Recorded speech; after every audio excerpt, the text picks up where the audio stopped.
민수기 25장 1절부터 9절까지입니다.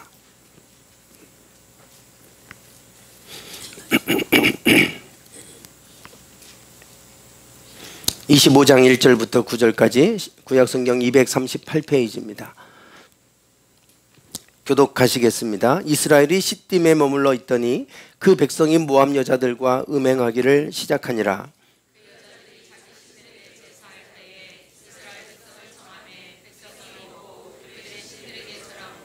이스라엘이 바알브올에게 가담한지라. 여호와께서 이스라엘에게 진노하시니라.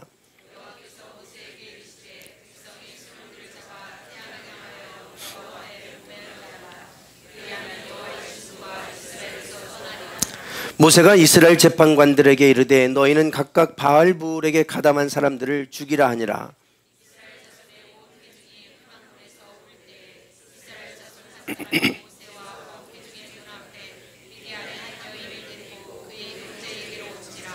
제사장 아론의 손자 엘르아살의 아들 비느하스가 보고 회중 가운데에서 일어나 손에 창을 들고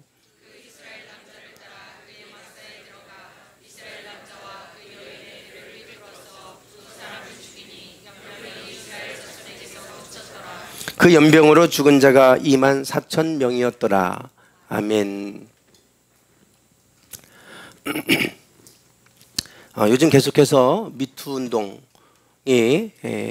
많은 파장을 몰고 오고 있고, 그 결과로 아주 대한민국이 아주 술렁이고 있습니다. 우리가 이름만 대면 알만한 사람들의 이름이 막 거론되기 시작했고, 그러면서 각계각층의 이름, 저명한 분들의 이름들이 올라오면서 그분들이 한순간에 그 명예를 잃어버리고 아주 파렴치한 성추행범으로 이렇게 몰리는 이제 이러한 상황들을 우리가 보게 됩니다. 전에 충남지사까지 지냈던 이 안희정 씨는 그래도 차기 대권 후보, 유력한 후보였지요. 그럼에도 불구하고 이 문제가 불거지면서 충남지사직도 내려놓고 이제는 뭐 정치는 이제 끝났다 할 정도로, 정치 생명은 끝났다라고 할 정도로 치명적인 영향을 받았습니다. 많은 사람들에게 신뢰를 얻었고, 그래도 정직하고 강직한 이미지, 그런 이미지를 갖고 있었던 그분이 아주 뭐 파렴치한 성추행범으로 이렇게 이제 몰려서 사람들의 조롱을 받는 이런 상황을 우리가 보게 되죠. 그분뿐만이 아니라 많은 지금 충남지사 후보로 나가려고 했던 사람이나 서울시장 후보로 나가려고 하는 사람들이 이름이 나오면서 결국은 그 모든 계획들을 포기할 수밖에 없는 그런 상황에 이르는 것을 보게 됩니다. 어떤 의원은 의원직도 사퇴했죠. 국회의원직을 사퇴할 정도로 아주 그 파급력이 지금 아주 엄청나게 일어나고 있습니다. 모든 분야에서 지금 이제 이런 미투 운동이 확산되고 있죠. 며칠 전에는 조민기 씨가 결국은 자살하는 그런 일도 있었죠. 그래서 다들 깜짝 놀랐습니다. 이 일로 인해서 잘 나가던 사람들이 갑자기 생명을 던지고 국회의원직을 던지고 모든 것들이 하루아침에 몰락해가는 이런 모습을 볼 수가 있습니다. 어떤 분들은 교과서에 실렸던 것들까지도 다 삭제해야 된다는 그런 이제 얘기도 나옵니다. 그리고 본인이 출판한 책들, 출판사에서 다 전량 폐기 처분하겠다, 이런 얘기까지 지금 나오고 있죠. 그래서 앞으로 또 누가 이름이 거론될 것인가, 어떤 사람들이 이름이 나올 건가, 많은 사람들이 이 부분에 대해서 지금 주목하고 있고, 또 6월달 지방선거가 있기 때문에 많은 정치인들이 이것 때문에 떨고 있을 겁니다.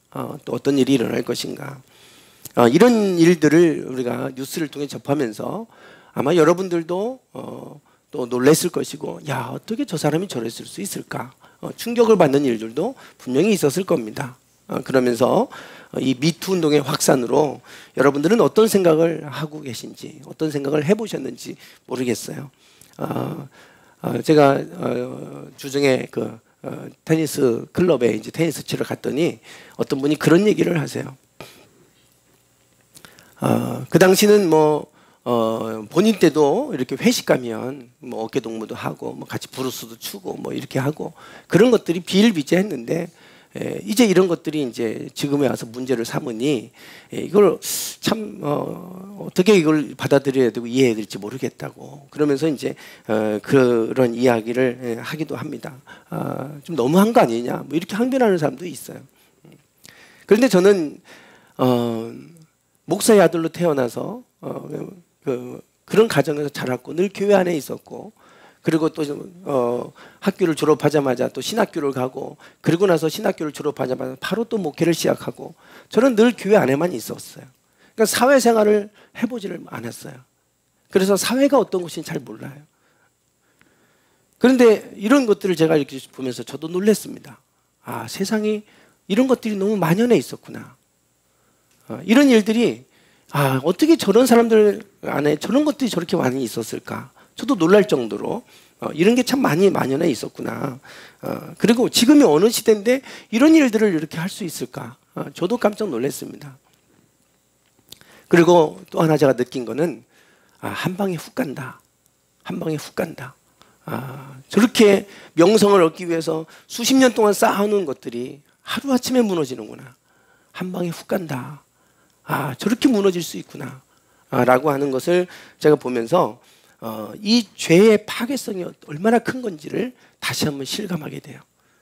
그들은 그 죄를 작게 여겼는지 모르지만 그 죄들이 이제 드러나고 나니까 한 인생을 죽음으로 몰아넣기도 하고 그동안 쌓아놨던 모든 것들이 다 와르르 한순간에 무너져 버리는 이런 일들을 우리는 보지 않습니까? 이것이 결국은 죄의 파괴성이에요. 그러니까 어제 아이들하고 가정예배 드리면서 아이들에게 이것에 대해서 얘기했어요. 죄가 얼마나 파괴성을 갖고 있는지 한 사람을 파멸에 이르게도 할 수 있다. 이게 죄다. 근데 성경은 죄에 대해서 얼마나 중요하게 말하고 있습니까? 성경은 이 죄의 삭은 사망이다. 분명히 말씀하고 있어요. 그리고 예수님이 이 땅에 오신 목적도 죄는 결국 우리를 죽음에 이르게 하고 파멸에 이르게 하기 때문에 그래서 예수님이 이 죄를 해결하기 위해서 이 땅에 오셨다고 말씀하지 않습니까? 그것이 우리를 죄로부터 구원해내는 것이고 그리고 예수님이 죄의 값을 이미 치러주시고 그래서 우리의 죄를 다 사해 주시고 용서해 주셨기 때문에 그걸 우리는 은혜라고 얘기해요. 그게 복음의 핵심이잖아요. 그런데 성경을 모르고 하나님을 모르는 사람들은 죄가 얼마나 큰 파괴력을 갖고 있는지를 모르고 있는 것 같아요. 그러다 보니까 그런 죄를 범하고 나서 결국은 이것이 죄가 드러나고 나니까 파멸에 이르잖아요. 아이들에게 죄 세 가지를 얘기했어요. 죄는 파괴력을 갖고 있다. 반드시 죄는 우리를 파멸에 이르게 한다. 그러니 우리가 죄를 가볍게 여기면 안 된다. 두 번째, 죄는 반복성을 갖고 있다. 절대 이례적이지 않다. 딱 한 번만 해야지. 절대 그런 일이 없죠. 죄가 어떻게 한 번 하고 끝나지 않아요. 한 번 하면 한 번 더 하게 되고 그게 점점 커져가요. 그래서 바늘도둑이 소도둑 된다고 그러잖아요. 죄는 절대 이례적이지 않습니다. 이분들이 처음에 발뺌하고 어쩌고 하더니 계속 드러나잖아요. 이게 한 번으로 끝나는 일이 없어요. 그래서 계속해서 반복적으로 일어나는 이런 모습을 보게 됩니다. 그리고 죄는 반드시 드러난다. 성경에 말씀하고 있죠. 드러나지 않을 것이 하나도 없다고. 세상 앞에 드러나지 않아도 하나님 앞에 가면 다 벌거벗은 것처럼 다 드러나잖아요. 숨길 수 있는 게 없어요. 죄는 다 드러나게 되고 그 죄의 값을 우리는 반드시 치러야 돼요. 이 세상에서 치르고 하나님 앞에 치르고 생을 마감한다고 해서 죄가 해결되지 않아요. 하나님 앞에 그거 다 우리는 심판받아야 될 것 아닙니까? 죄가 이렇게 무서운 파괴력을 갖고 있으니 우리가 죄를 가볍게 여기면 안 된다. 그래서 아이들하고 어제 저녁에 그 이야기들을 함께 말씀을 통해 나눴습니다. 오늘 그 죄가 얼마나 큰 파괴력을 갖고 있는지 오늘 본문이 그걸 보여줘요. 민수기 이번 주 우리가 말씀 묵상하는 내용 가운데 있는 얘기예요. 오늘 본문 말씀을 읽었지만 이 본문 말씀 이전에 먼저 그 전 이야기를 좀 이해를 하셔야 됩니다. 여기가 이제 나일강이죠. 나일강. 여기가 지중해예요. 위에가 지중해. 성경의 배경은 이쪽입니다. 지중해를 중심으로 해서 이쪽이 바로 이스라엘이에요. 여기가 지금 여기가 사해 바다입니다. 쭉 요단강을 따라 올라가면 위에 갈릴리 바다가 있죠. 여기가 홍해입니다. 홍해. 여기가 이제 사우디아라비아가 있는 아라비아 반도. 이렇게 됩니다. 여기가 지구의 한 중심이에요. 배꼽이라고 하는 곳. 요 밑에는 이제 여기 이스라엘 밑으로부터는 아프리카 대륙이 이렇게 있고요. 옆으로는 아시아입니다. 사우디아라비아를 옆으로 해서 아시아가 있어요. 위에는 이제 터키가 있고, 그리고 요 위로 가면, 옆으로 가면 이제 유럽이 있어요. 유럽. 그래서 이곳이 딱 모든 대륙을 연결하는 중심지, 배꼽이다. 세계의 배꼽이다. 불리는 곳이 가나안 땅 이스라엘입니다.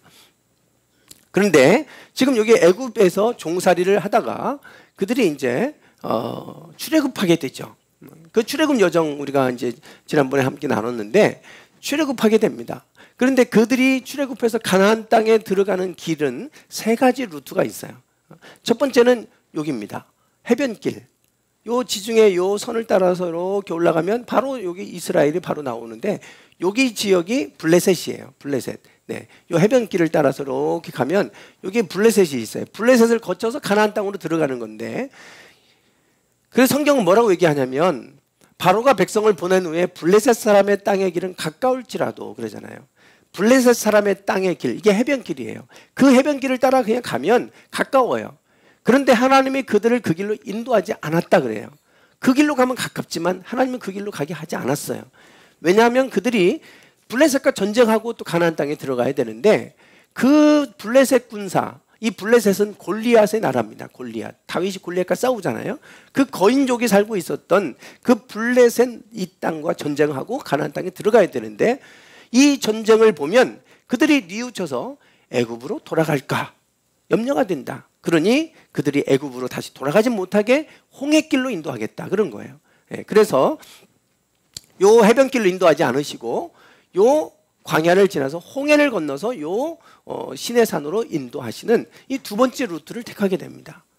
이제 두 번째는 이제 요 홍해를 건너서 이쪽으로 올라가게 하는 거예요. 이쪽으로. 바로 위에가 이제 가나안 땅이 있으니까 이제 남쪽으로 해서 이제 올라가는 거예요. 그렇게 하는 이제 두 번째 여정을 이제 가게 됩니다.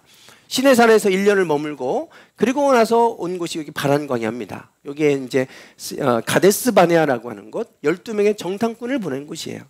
지난주 설교 때 요 12명의 정탐꾼 얘기를 했습니다. 여기에서 그들이 12명의 정탐꾼이 보고 와서 그 땅을 악평했죠. 그들 보기에 우리는 메뚜기와 같다. 그러니 우리는 다 죽는다. 그래서 그 땅을 악평하고 차라리 이 땅에서 죽는 게 나을 뻔했다. 이러면서 이제 그들이 불평하는 이야기가 나와요. 결국 그것 때문에 이들은 가나안 땅에 못 들어가고 광야에서 40년을 떠들고 한 세대가 그냥 광야에서 다 죽어버렸어요. 그리고 나서 40년이 지난 후에 그 다음 세대를 이끌고 모세가 이제 요 가나안 땅을 향해 이제 들어갑니다. 물론 가나안 땅을 코앞에 두고 모세는 못 들어가죠. 요 가데스 바네아 40년이 지나고 또 여기 와요. 가데스 바네아 40년이 지나고 여기서 모세가 무리바 반석이라고 해서 반석을 명하여 물을 내라 그랬는데 화가 나가지고 반석을 2번 쳐버려요. 그것 때문에 모세는 가나안 땅에 못 들어가게 되는 이야기가 나오죠. 민수기에. 요 가데스 바네아에서 요 가나안 땅으로 들어가는 루트는 또 2가지입니다. 여기서 이제 요 왼쪽으로 가든지 오른쪽으로 가든지, 요 왼쪽으로 가는 거는 12명의 정탐꾼을 보내서 바로 남쪽으로 치고 올라가게 하려고 했던 건데 그들이 악평했고, 그래서 그들이 40년을 떠돌다가 결국 죽어버렸잖아요. 그래서 하나님이 가게 하신 여정은 이제 이쪽이에요. 이쪽도 아니고 이쪽 나와서 이제 이쪽으로 가야 되는데 처음에는 남쪽으로 올라가게 하려고 했는데 그들이 악평하는 바람에 40년을 떠돌다가 죽어버렸죠. 다음 세대를 이끌고 요단강 동편으로 올라가게 됩니다. 동편으로 올라가면 이제 이렇게 돼요. 그 민족들이 족속들이 있는데 요 밑에 남쪽에는 에서, 야곱의 형 에서의 종족이 사는 에돔 족속입니다.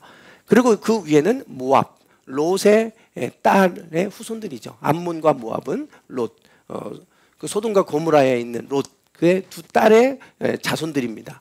모압과 암몬. 그리고 저 위에는 이제 아람, 시리아가 있는 거예요. 여기를 쭉 거슬러 올라가고 여기 여리고를 지나서 예루살렘으로 들어가는 요 여정으로 지금 이제 가게 된 겁니다. 그런데 모세가 40년이 지나고 나서 에돔을 지나서 거쳐서 모압도 이렇게 삥 돌아온 거예요. 이렇게 여기는 이제 에돔이나 이 사람들이 길을 안 내주니까 형제들끼리 싸울 수는 없잖아요. 야곱과에서는 형제니까 하나님이 싸우지 않게 하셨어요. 그래서 요 삥 크게 돌아가지고 요 암몬 족속이 살고 있는 요 땅으로 오게 됩니다. 그때 암몬족 속에 두 나라가 있었는데 헤스본과 바산이라고 하는 두 나라예요. 그 두 나라를 요 모세 때 정복을 합니다. 이쪽을 정복을 해요. 그래서 하나님이 그 땅에 승리케 하셨어요. 헤스본과 바산을 이기게 하셨죠. 그랬더니 여기에 있는 모압 왕 발락이 비상이 걸렸습니다. 야, 저렇게 강력한 헤스본과 바산 왕을 물리칠 정도면 우리나라 이 모압은 이건 큰일 났다. 그래가지고 이스라엘과 맞서 싸울 수 있는 힘은 없는 것 같고, 그러면 어떻게 하면 좋을까? 그래서 메소포타미아 문명에서 꽤나 유명한 역술인 발람을 데려옵니다. 발람을 데리고 와서 그들을 저주해 달라고 요청을 해요. 발락이, 모압 왕 발락이. 그래서 이제 그 발람이 와가지고 이스라엘을 저주하려고 왔는데, 그런데 그 입에서 저주가 아니라 축복이 흘러나가는 얘기가 나와요. 그게 22장부터 24장 요 본문 얘기하기 전에 나오는 이야기입니다. 그래서 이 발람이라고 하는 이 역술인이 그 땅을 향해 저주해달라고, 그래서 그 땅이 저주받아서 그래서 그들이 다 무너지게 해달라, 뭐 연병이 돌든 뭐 어떻게 하든 저주가 임하게 해서 그들이 그냥 다 우리와 전쟁하지 않고 다 멸해질 수 있도록 저주해달라고 요청한 거예요. 그런데 발람이 3번을 저주하려고 이렇게 높은 산에 올라가고 저주하려고 그러는데 저주가 안 나가고 축복이 올라갑니다. 축복이 올라가요. 하나님이 축복하는 이 사람들을 내가 저주할 수 없다, 이러면서 그들을 향한 축복의 메시지가 막 흘러나갑니다. 이 이야기를 통해서 우리가 알 수 있는 것은 뭐냐면, 하나님은 절대 저주하시는 하나님이 아니세요. 하나님은 하나님의 백성들을 축복하시는 하나님이세요. 복 주시는 하나님이세요. 우리가 알아야 될 게 이거예요. 하나님은 축복하시는 하나님이십니다. 그래서 그 백성들 저주해달라고 그러는데 오히려 발람을 통해서, 하나님을 알지 못하는 역술인의 입을 통해서 이스라엘을 축복하게 하셨어요. 복을 빌어주는 거예요. 축복은 그런 일을 하게 하셨어요. 이것이 얼마나 중요한지, 하나님은 우리를 복을 주시는 하나님이시고 복되게 하신 하나님이십니다. 여기 창세기 보시면 하나님이 처음 인간을 창조하시고 나서 하신 말씀이에요. 읽어보겠습니다. 시작.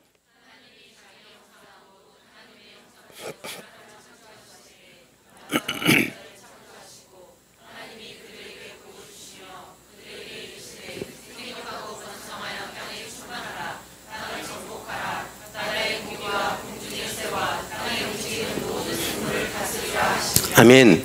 하나님이 자기 형상을 따라 사람을 만드셨어요. 그리고 나서 처음에 가장 먼저 뭘 하셨습니까? 그들에게 복을 주셨다고 하셨잖아요. 하나님은 복을 주시는 하나님이시지 절대 저주하시는 하나님이 아니에요. 이 땅을 창조하실 때 하나님 보시기에 심히 좋았더라, 그렇게 말씀하세요. 하나님은 우리가 살기 좋은 세상을 만들어 주시는 거예요. 근데 왜 이 땅에 저주가 임하느냐? 그게 죄의 결과예요. 죄의 결과. 하나님은 우리에게 복을 주신 하나님이세요. 그리고 나서 아브라함을 부르실 때도 마찬가지입니다. 하나님이 아브라함을 부르실 때 내가 지시할 땅으로 가라고 말씀하시죠. 내가 너로 큰 민족을 이루고 내게 복을 주어 내 이름을 창대하게 하리니 너는 복이 될지라.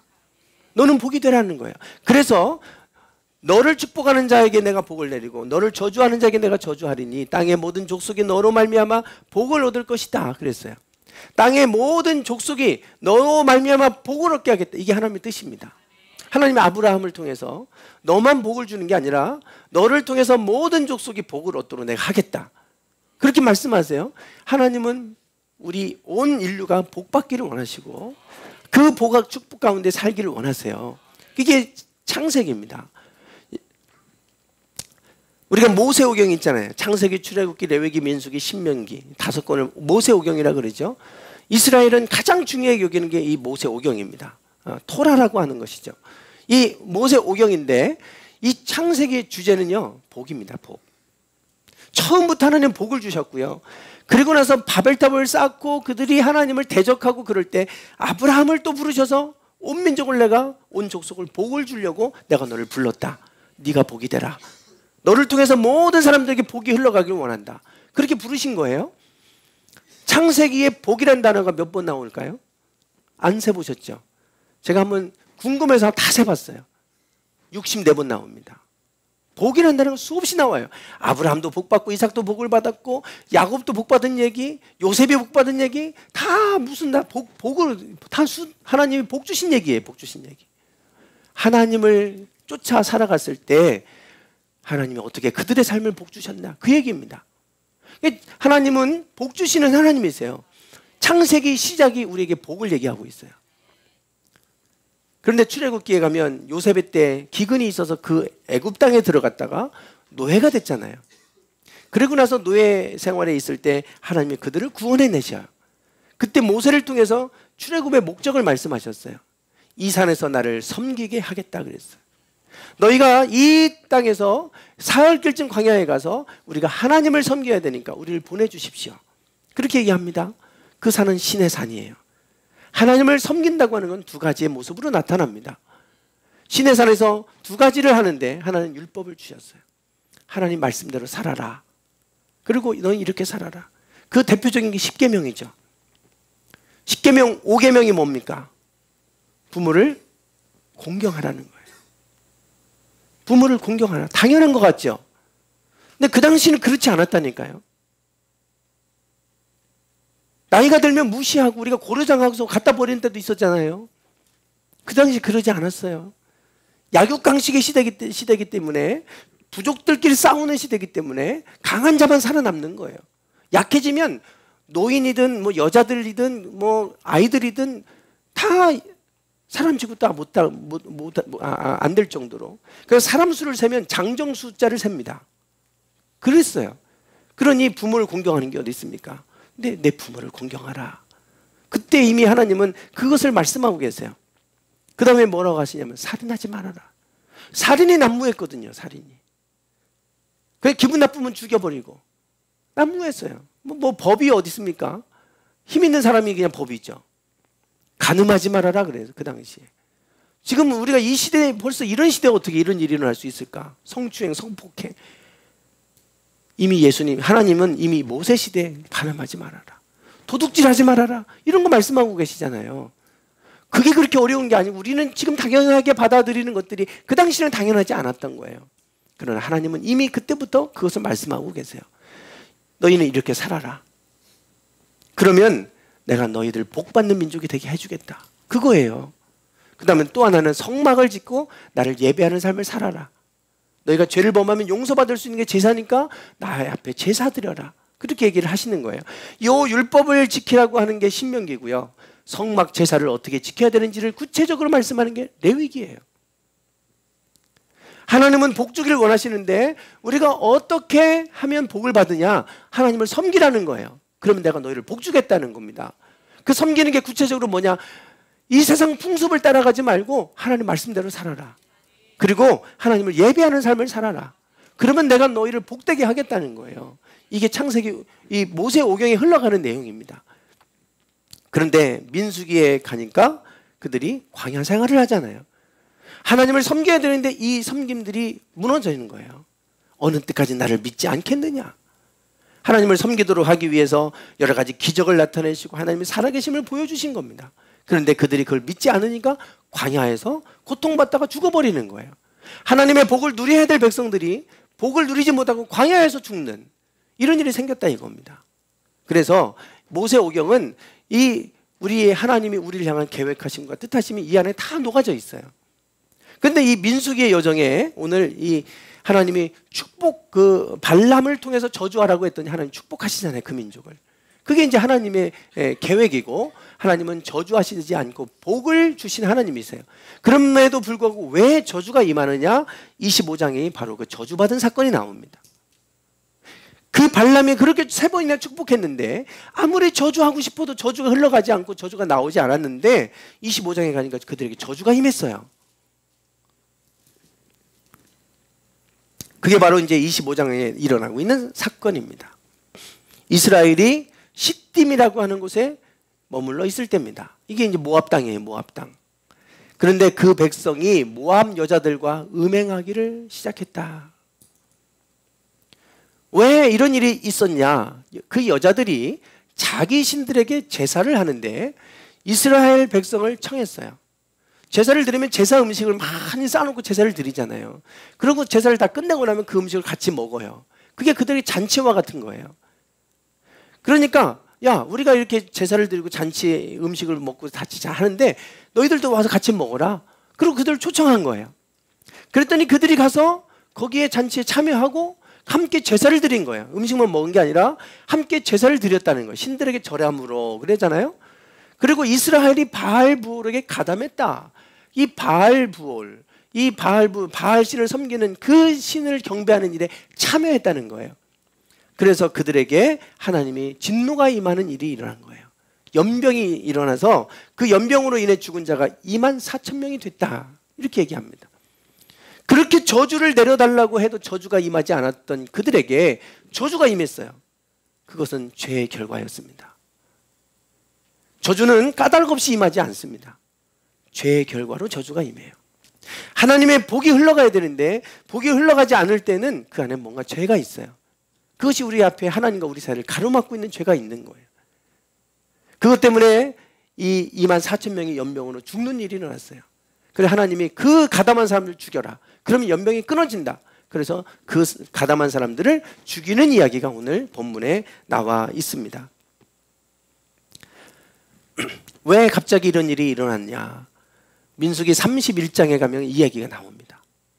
민수기 31장을 쭉 가다 보면 이제 이스라엘 백성이 미디안을 쳐서 전쟁에서 쳐서 물리치는 얘기가 나오는데 그때 뭐라고 얘기하냐면 보라 이들이 발람의 꾀를 따라.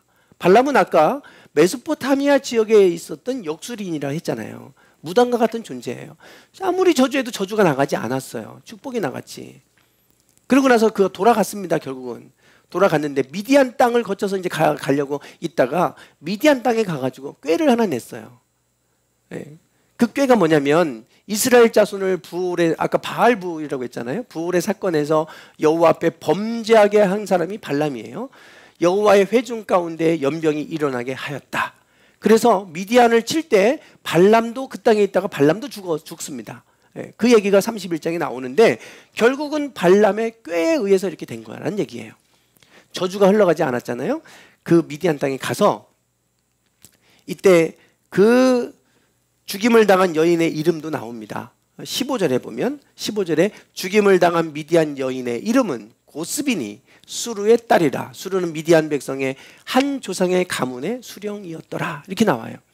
미디안의 지도자의 딸 고스비를 그 땅 모압 땅에 보내서 그 이스라엘 백성들을 청한 거예요.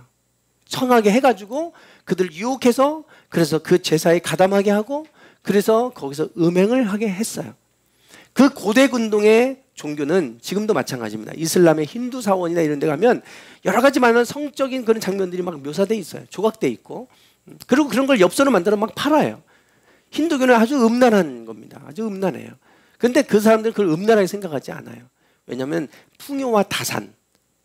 그들은 제사를 드릴 때 제사를 드리고 나면 거기에서 여사제들과 음행을 하는 거예요. 그것이 우리에게 풍요를 가져준다고 믿는 거죠. 이게 종교가 타락하면 반드시 성적인 것과 결부되어 있어요. 그 비슷한 게 이제 통일교입니다. 통일교는 우리가 죄를 보면 우리가 인간이 선악과를 따먹고 타락했는데 인간이 벌거벗었을 말고 가리잖아요. 성적으로 타락했다는 거예요. 문선명하고 피가름의 원리, 성적인 교제를 해야 깨끗해진다. 이렇게 가르쳐요. 그러니까 우리가 성적으로 더러워졌기 때문에 성적으로 깨끗해지려면 교주하고 음행을 해야 된다는 거예요. 그렇게 가르치는 거예요. 그러니까 모든 이단들은 다 성적으로 다 문란합니다. 결국 궁극적으로 들어가면 성적으로 다 문란해요. 이 종교가 그랬고요. 그 고대 근동의 종교는 다 이럽니다. 그런데 이런 제사에 이 미디안 여인을 통해서 그들을 유혹한 거예요.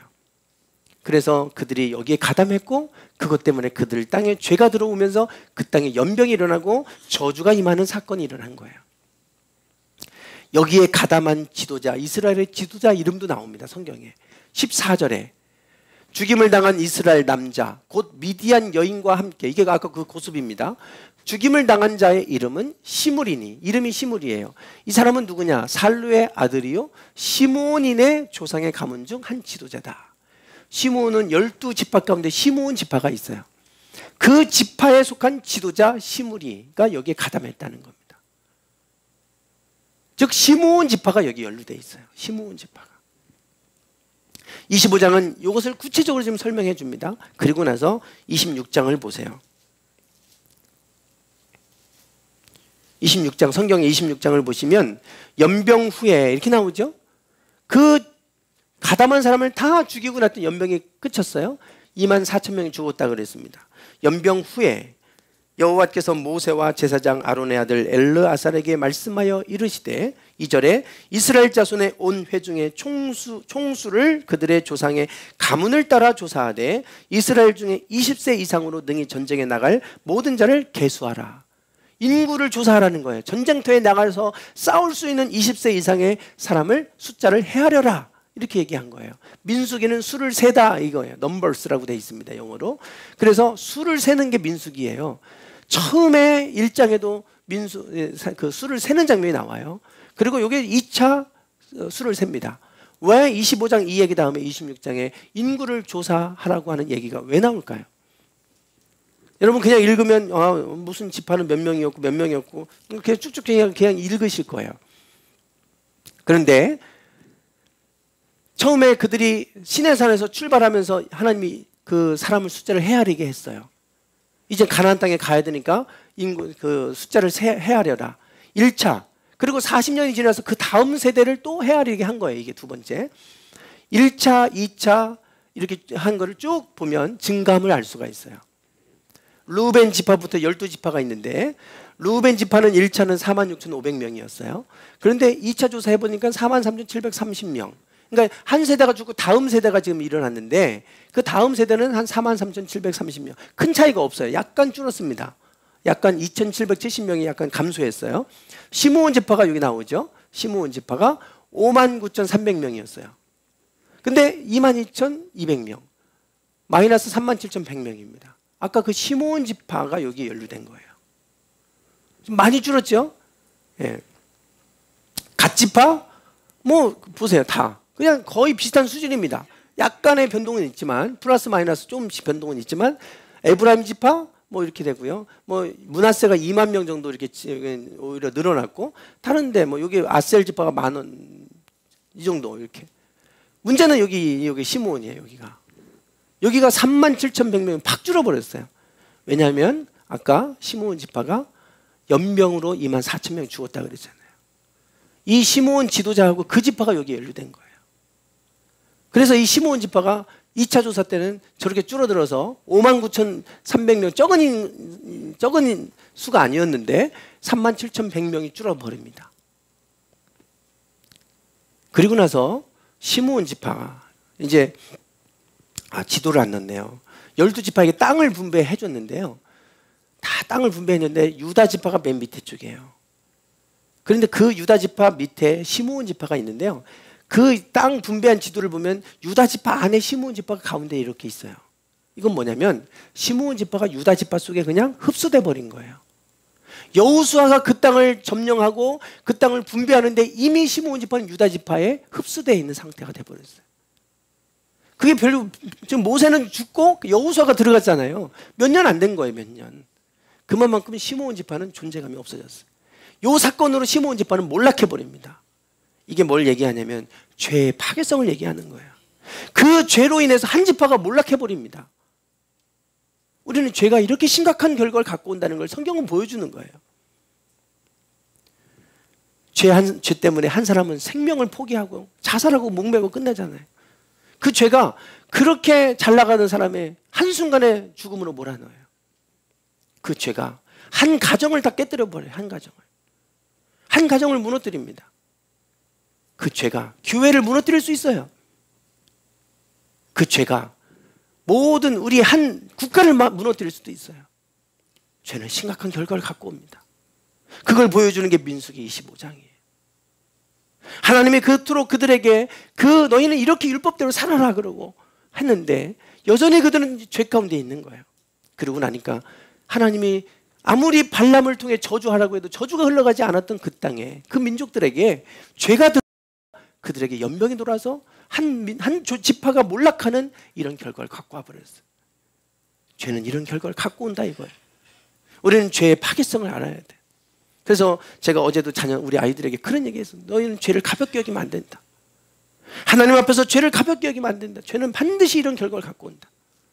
우리는 그걸 지금 TV를 통해 보고 있잖아요. 죄가 얼마나 무서운지. 이사야 59장 1절부터 3절은 죄에 관해서 얘기합니다. 같이 한번 읽어보시겠습니다. 시작.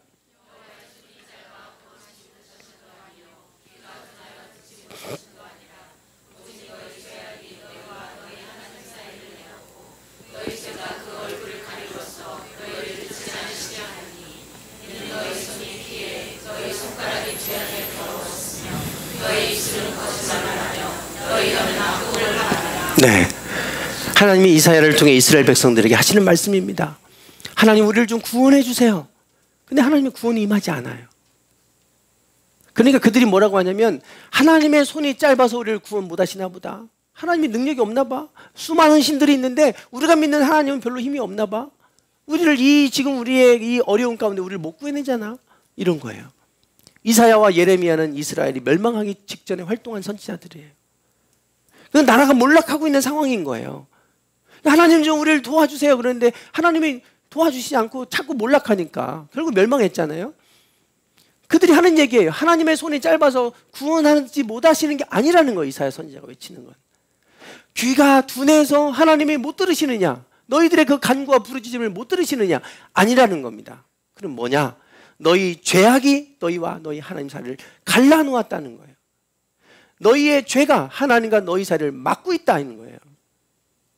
그래서 그 죄가 하나님의 얼굴을 가리고 또 듣지 않으시게 하고 있다. 그 죄가. 그 죄는 뭐냐? 너희 손이 피에 너희 손가락이 죄악에 더러워졌고 너희 입술은 거짓을 말하고 너희 혀는 악독을 바람이라. 너희 안에 죄가 있지 않느냐? 그 죄를 하나님 앞에 회개하고 나가야지. 그 죄가 너희와 하나님 사이를 지금 갈라놓고 있다는 거예요. 그래서 예수님은 우리의 죄를 문제를 해결하셔서 하나님과 우리 사이를 화평케 하셨다고 그러잖아요. 하나님과 우리 사이에 막힌 담을 허물으셨다고 그러잖아요. 그게 죄예요. 죄. 죄는 하나님과 우리 사이를 막아놓습니다. 하나님의 역사하심을 막아놓고 하나님의 복이 흘러오는 걸 막아놓는 게 죄예요. 그러니 우리는 죄를 다루어야 돼요. 근데 우리가 이 다룰 수 있도록 하신 게 바로 예수님이죠. 이 침상에 이 사람을 이렇게 지붕을 뜯고 내려놓을 때 예수님 뭐라고 하시냐면 내 죄사함을 받았느니라 그러는 거예요. 그랬더니 그들이 저가 참담하다. 누구길래 죄를 사함 받았다고 하냐? 감히. 이러니까 예수님 이런 말씀하세요. 죄사함을 받았다 하는 말과 일어나 걸어가라 하는 말이 어느 게 쉽겠냐? 일어나 걸어가라 하는 말이 쉽다는 거죠.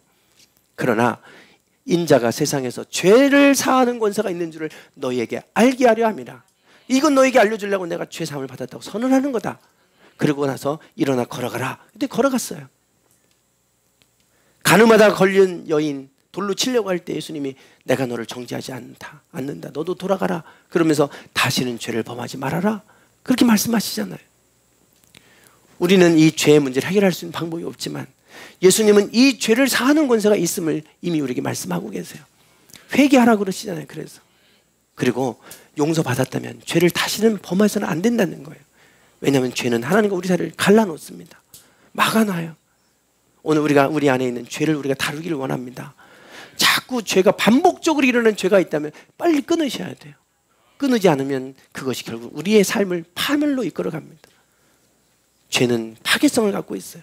나중 가서 그것이 파멸에 이를 때 그때서 후회하지 말고 우리가 주님의 이름으로 다 회개하고 다시는 이 죄 아래에 거하지 않도록 하나님 나를 붙잡아 주세요. 하나님의 은혜 아래서 이 죄의 권세를 이기며 나가는 복된 삶이 되기를 원합니다. 우리 같이 한번 이게 뭐냐면요. 예. 옛날에 새누리당에서 다 뒤에다가 빨갛게 하고 해놓은 거예요. 정신 차리자. 한순간 훅 간다. 한 방에 훅 갔잖아요. 예. 한 방에 훅 갔잖아요. 우리 옆 사람과 인사합시다. 정신 차리자. 한 방에 훅 간다. 예. 한 방에 훅 갑니다. 한 방에 훅 가요. 죄는 무섭습니다. 숨겨진 것 같지만 반드시 드러나서 역사합니다. 이 죄의 권세를 우리가 예수 그리스도의 이름으로 회개하고 끊어버리고 죄 아래 거하지 않기를 원합니다. 기도하겠습니다.